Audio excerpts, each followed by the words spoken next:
Bismillahirrahmanirrahim.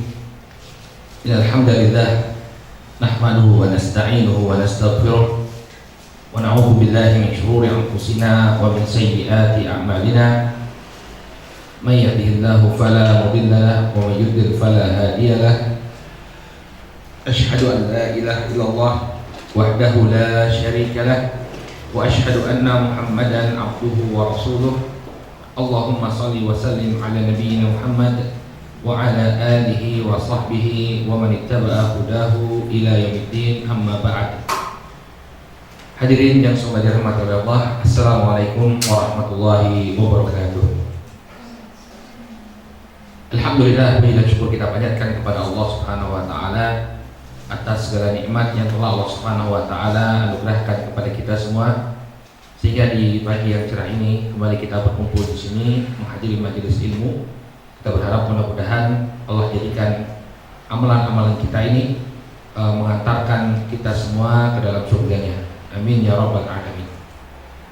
Baik, insyaallah kita akan kembali melanjutkan pelajaran kita membahas hak-hak yang harus ditunaikan oleh setiap muslim dan muslimah. Pada pertemuan yang terakhir kita telah jelaskan hak-hak yang berkaitan dengan karib kerabat.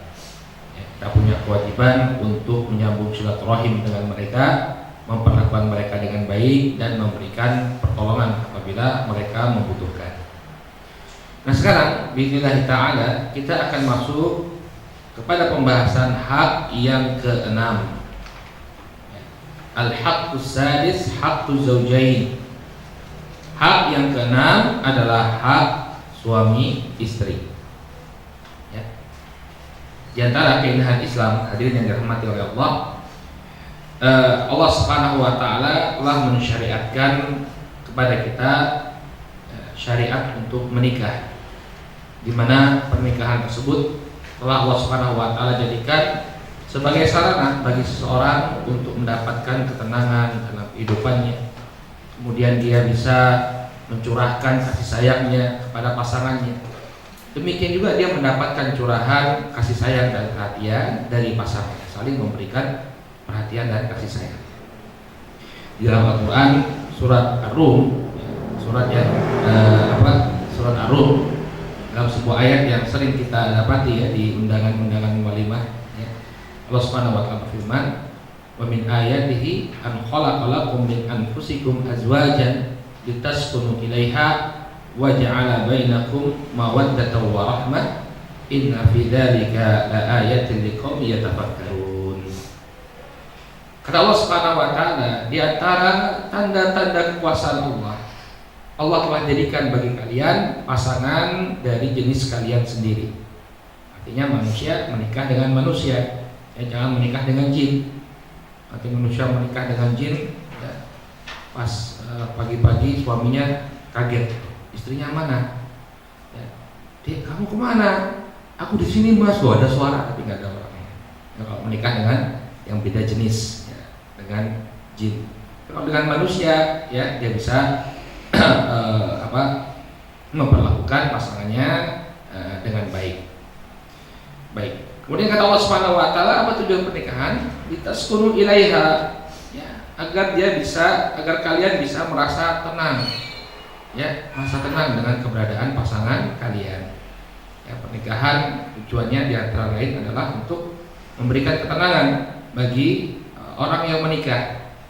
Ya, dia bisa menyalurkan hasratnya ke tempat yang halal. Makanya bagi para pemuda yang sudah diberikan kemampuan oleh Allah Subhanahu wa taala, Nabi Shallallahu alaihi wasallam itu sangat mendorong mereka untuk segera menikah.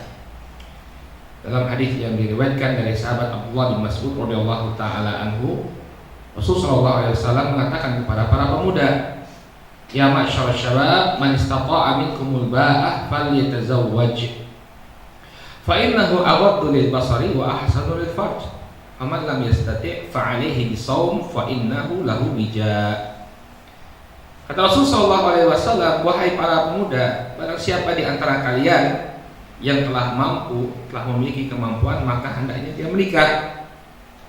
Karena pernikahan itu lebih menundukkan pandangan dan menjaga kehormatan. Barang siapa yang tidak mampu maka hendaknya dia berpuasa, karena puasa itu adalah benteng baginya, ya, adalah sesuatu yang bisa melindungi dia dari perbuatan yang tercela. Jadi langsung untuk segera menikah agar dia mendapatkan apa? Ketenangan, agar dia mendapatkan ketenangan. Ya, oleh karena itu bagi para pemuda ini, ya, kalau kita punya adik laki-laki, ya, yang kelihatan dia sudah mampu untuk menikah, sudah punya pekerjaan, mampu untuk membina mahligai rumah tangga, dorong dia untuk segera menikah. Karena sebagaimana yang disebut oleh Nabi Shallallahu Alaihi Wasallam, ya, itu akan lebih menundukkan pandangan dan lebih menjaga kehormatan diri. Ya. Makanya justru orang yang tidak menikah itu tercela, ya, yang tidak mau menikah karena ingin beribadah kepada Allah, nah ini justru dicela dalam Islam. Bukan satu hal yang baik, ya. Orang tidak mau menikah biar saya bisa mengabdi kepada Tuhan, ya, seperti yang dilakukan oleh orang-orang Nasrani, ya, di kalangan orang-orang Nasrani.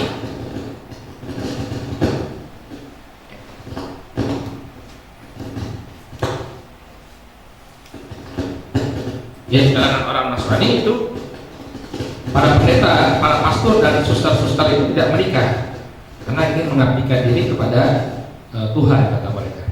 Nah, di dalam Islam justru tercela. Di masa Nabi Alaihissalam ketika ada sebagian para sahabat yang bertanya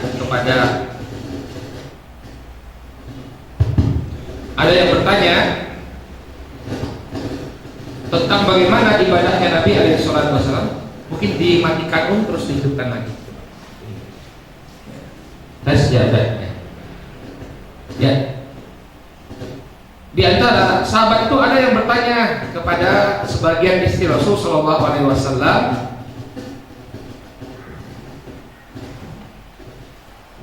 karena pengaruh HP.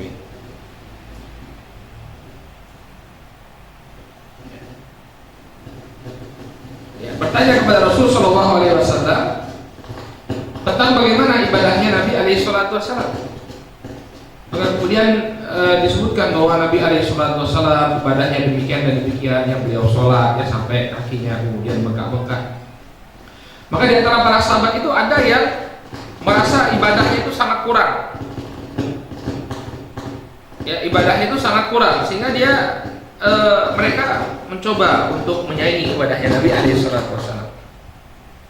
Kemudian orang yang pertama mengatakan, ya, ini sa'akumu wala anam. Orang yang pertama mengatakan, saya akan melaksanakan qiyamul lail dan saya tidak akan tidur. Kemudian yang kedua, orang yang kedua mengatakan, ini sa'asumu wala uftir. Saya ingin berpuasa terus menerus dan tidak berbuka. Kemudian orang yang ketiga mengatakan, ma atazawwajun nisa, la atazawwajun nisa. Aku tidak akan menikahi wanita karena ingin beribadah. Maka Nabi Alaihissalam mengingkari keinginan ketiga orang ini. Kata Nabi Alaihissalam, ini aku mu anam, aku menegakkan qiyamul lail dan aku tidur. Kemudian wa asumu wa uftir, aku berpuasa dan aku berbuka. Wa atazawwajun nisa, dan aku menikahi para wanita. Kemudian kata Nabi Alaihissalam, faman raghiba an sunnati falaysa minni. Barang siapa yang tidak suka terhadap sunnahku, maka dia bukanlah termasuk golonganku. Nah, dia, ya, Nabi SAW mengingkari orang yang tidak mau menikah karena ingin beribadah kepada Allah Subhanahu Wa Taala. Maka Nabi SAW mengatakan bahwa beliau menikahi para wanita. Istri beliau bukan hanya satu, ya, banyak istri Nabi SAW. Ya, sehingga kita sangat diperintahkan untuk menikah. Barang siapa yang mampu untuk menikah, maka hendaknya dia menikah.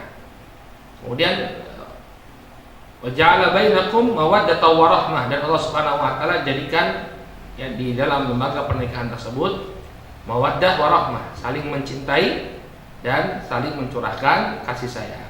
Jadi ini tujuan pernikahan. Ya. Kedua belah pihak berupaya untuk mencurahkan kasih sayangnya kepada pasangannya, ya. Inna fi dzalika la ayatin liqaumin yatafakkarun. Sesungguhnya pada hal yang demikian terdapat tanda-tanda bagi orang yang berpikir.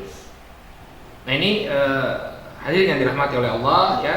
bagaimana syariat kita sangat memerintahkan kita untuk menjalani pernikahan. Nah, namun terkadang pernikahan itu tidak memberikan apa yang diinginkan, ya. Yang katanya tadi memberikan ketenangan, rasa cinta dan rasa sayang, ternyata tidak diperoleh. Ya. Ini salah satu sebab terbesarnya, hadirin yang dirahmati oleh Allah, adalah ya ketika pasangan itu tidak mengetahui apa yang menjadi hak yang harus dia tunaikan dalam lembaga pernikahan. Suami tidak mengetahui apa yang menjadi hak istrinya. Demikian juga istri tidak mengetahui apa yang menjadi hak suaminya. Ini jadi satu problem, satu permasalahan. Ya. Kalau mereka tidak menunaikan hak ini, maka akan dengan mudah ya rumah tangga yang mereka bangun itu berantakan. Ya.